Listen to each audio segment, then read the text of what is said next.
अस्सलाम वालेकुम। आज का हमारा टॉपिक है फिगर्स ऑफ स्पीच। टॉपिक पे जाने से पहले आप मेरे चैनल को सब्सक्राइब कर लें और साथ दिए हुए बेल आइकन को भी प्रेस कर लें ताकि आपको मेरी मजीद वीडियोस के नोटिफिकेशंस मिलते रहें। ये बहुत ही इंपॉर्टेंट टॉपिक है, इसलिए वीडियो को स्टार्ट से लेकर एंड तक ज़रूर देखिएगा। टॉपिक की तरफ हम चलते हैं, देखते हैं कि फिगर्स ऑफ स्पीच होते क्या हैं, इनकी क्या यूटिलाइजेशन है, राइटर्स इनको कहाँ पे यूज़ करते हैं, इनका क्या पर्पज़ होता है। तो सबसे पहले हमारे पास देखेंगे कि फिगर ऑफ स्पीच होते क्या हैं। We use figure of speech to create image in the readers mind that express what we are trying to say. हम वो एक इमेज क्रिएट करते हैं, राइटर्स जो होते हैं वो एक ऐसा इमेज क्रिएट करते हैं कि वो अपनी जो बात वो कहना चाह रहे हैं वो उसको उस इमेज के थ्रू जो है वो एक्सप्रेस करते हैं, इसलिए वो फिगर्स ऑफ स्पीच का जो है अपनी राइटिंग के अंदर इस्तेमाल करते हैं। Look at this, he is as strong as rock। यानी अब आप उसकी बहादुरी का, उसकी स्ट्रांगनेस का जो है वो इमेज देना चाह रहे हैं, तो वो इमेज उसने राइटर ने कैसे दिए है? as strong as a rock।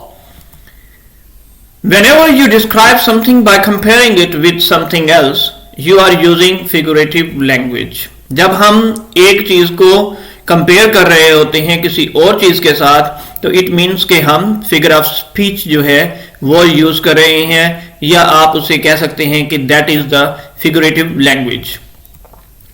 You will come across figures of speech और figurative language in poetry, prose and everyday speaking and writing. आपको जो है वो हर राइटिंग के स्टाइल में, चाहे वो हमारा एवरीडे के स्पोकन हो या आपका रिटन हो, कोई भी यानी टेक्स्ट हो, पोएट्री हो, प्रोज हो, सब के अंदर जो है राइटर जो है कहीं ना कहीं पर जो है वो फिगर्स ऑफ स्पीच या फिगरेटिव लैंग्वेज का इस्तेमाल जरूर करते हैं। अच्छा, ये क्या होते हैं? और नॉट लिटरली ट्रू। एक्चुअली ये ट्रू नहीं होते, लेकिन ये एक इमेज देने के लिए राइटर्स जो हैं वो यूज करते हैं। मेक इमेजिनेटिव कनेक्शंस, ये एक इमेजिनेशन की तरफ आपको ले जाते हैं, उसके साथ एक कनेक्शन जो है आपका जो है वो क्रिएट कर देते हैं। इन ये जो वर्ड्स होते हैं, express meaning in fresh and original ways, और आपको जो है ओरिजिनल वे में जो है ये मीनिंग जो है वो आपको एक्सप्रेस किए जाते हैं, ताकि आप जब इन वर्ड्स को पढ़ते हैं तो आपको जो है एक न्यू और फ्रेश जो है एक आइडिया आपके माइंड में क्रिएट होता है।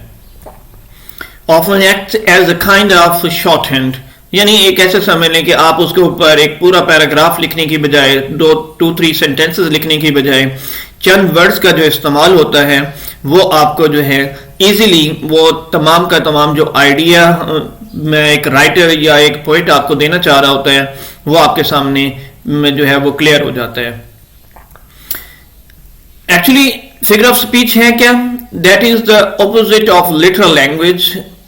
इसको हम कह सकते हैं कि लिटरल लैंग्वेज से ये जो है बिल्कुल ही ऑपोजिट है, यानी जो वर्ड्स होंगे वो वर्ड्स एज सच आपको वो बात नहीं बता रहे होते जो कि पोइट आपको या राइटर्स जो हैं वो यूज कर रहे होते हैं। ये आपके लिटरल मीनिंग के बिल्कुल ही ऑपोजिट होते हैं। Figurative language is language that means more than what it says on the surface, यानी आप इसकी डेप्थ में आपको जाने के लिए जो है फिगरेटिव लैंग्वेज जो है वो इस्तेमाल की जाती है।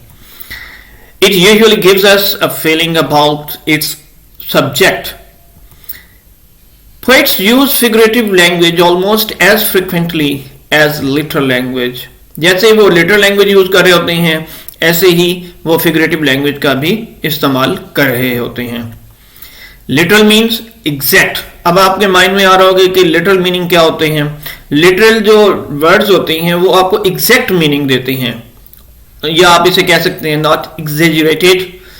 When you read poetry you must be conscious of difference. जब आप रीडिंग कर रहे हो पोएट्री की तो अपने माइंड में ये रख लें कि अगर आपको फिगरेटिव लैंग्वेज जो है वो ग्रिप नहीं है, आपको उन टर्म्स का पता नहीं है, तो आपको इसकी बिल्कुल भी समझ नहीं आएगी। Otherwise poem may make no sense at all.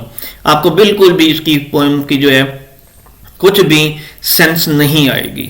जब तक कि आपको फिगरेटिव लैंग्वेज का जो है वो पता नहीं होगा कि कौन कौन सी डिवाइसेस हैं, पोएट ने यहाँ पे कौन कौन सी डिवाइसेस यूज़ की हैं, तो तब तक आपके लिए ये आसानी नहीं होगी कि आप किसी भी पोएम को अच्छे तरीके से अंडरस्टैंड कर सकें, क्योंकि आपने सरफेस पे नहीं बल्कि उसकी डेप्थ में जाके उसे अंडरस्टैंड करना होता है, और डेप्थ में जाने के लिए आपको फिगरेटिव लैंग्वेज का जो है वो नॉलेज होना बहुत ज़रूरी है।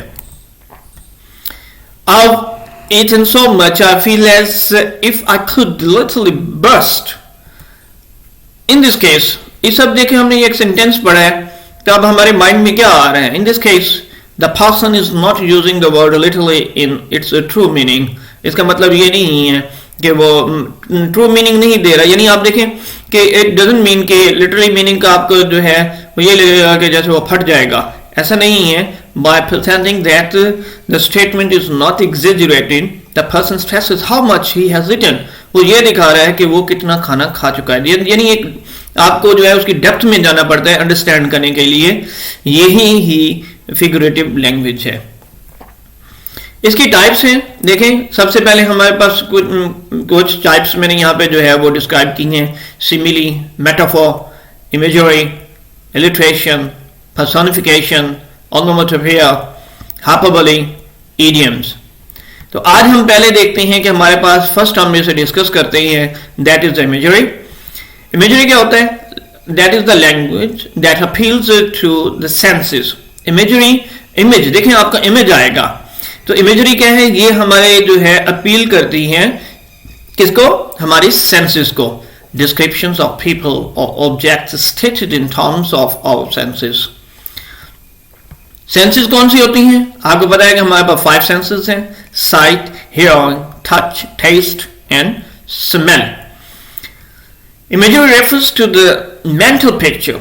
ये क्या करेंगी? आपकी मेंटल पिक्चर को जो है यानी उसको जो है वो रेफर करती है।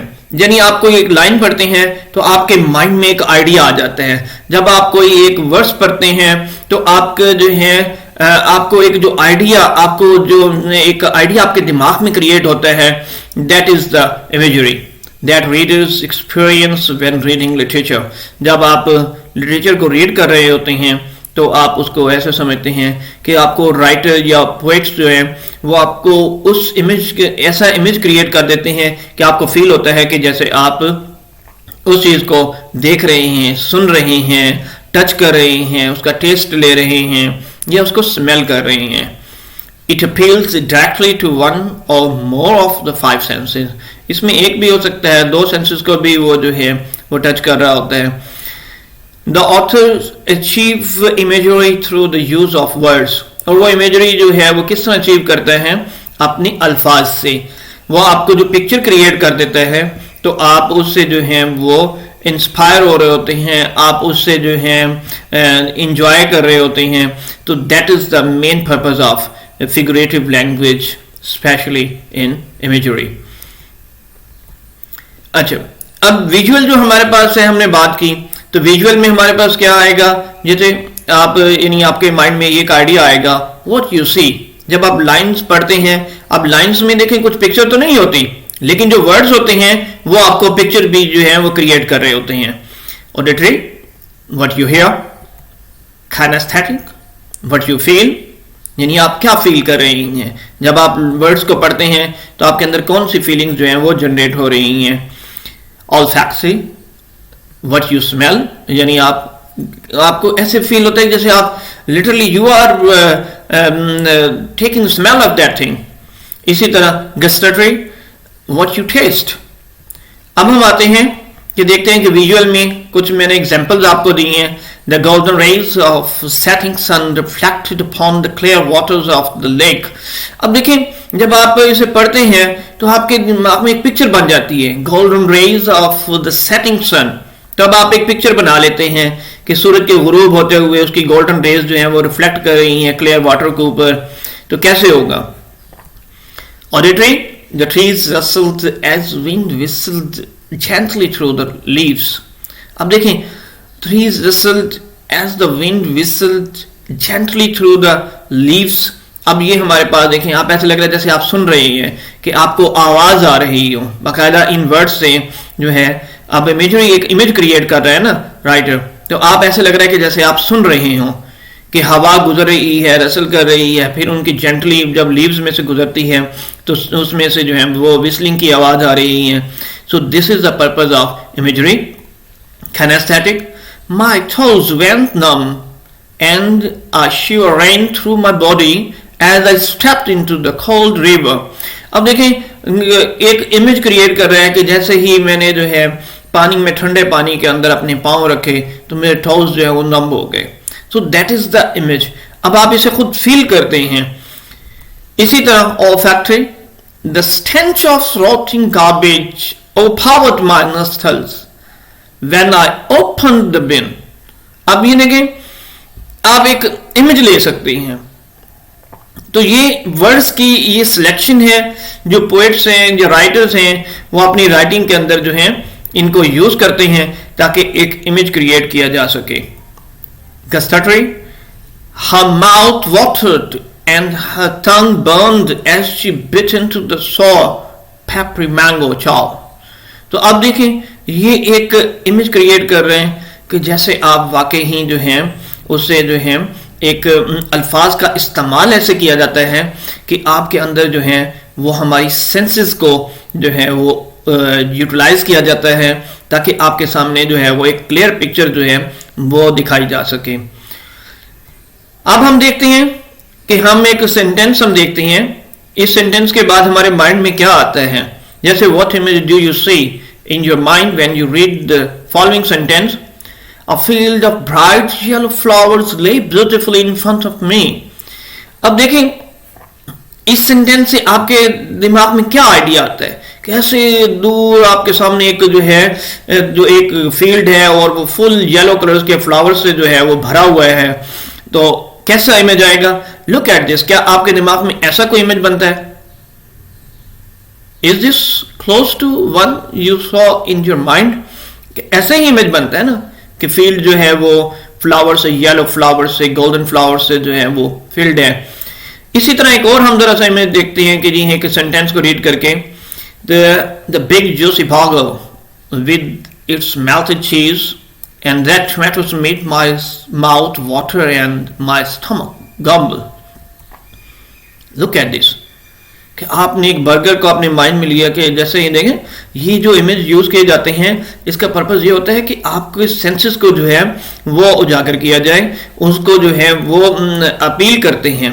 वर्ड्स बड़े वैल्यू रखते हैं, इसलिए वर्ड्स जब यूज किए जाते हैं तो वो पिक्चर्स बना रहे होते हैं. तो ये हमारे पास आज हमने जी इसका फर्स्ट जो है वो इमेजरी पे किए हैं. नेक्स्ट इसके जो है वो वीडियोस में नेक्स्ट में एक एक करके जो है या दो दो करके मैं उनको जो है वो शेयर करता जाऊंगा. उम्मीद है कि आपको जो है ये वीडियो सही तरीके से जो है समझ आई होगी और आपने जो है इमेजरी का कॉन्सेप्ट्स भी जो है आपके माइंड में बिल्कुल क्लियर हो गया होगा. तो इसलिए आप मेरी नेक्स्ट वीडियोस को भी देखते रहिएगा. उनके अंदर भी जो है मैं नेक्स्ट जो है वो पोएटिक डिवाइसेज या फिगरेटिव लैंग्वेज या आप फिगर्स ऑफ स्पीच कह सकते हैं, इनको मैं जो है वो एक्सप्लेन करता जाऊंगा.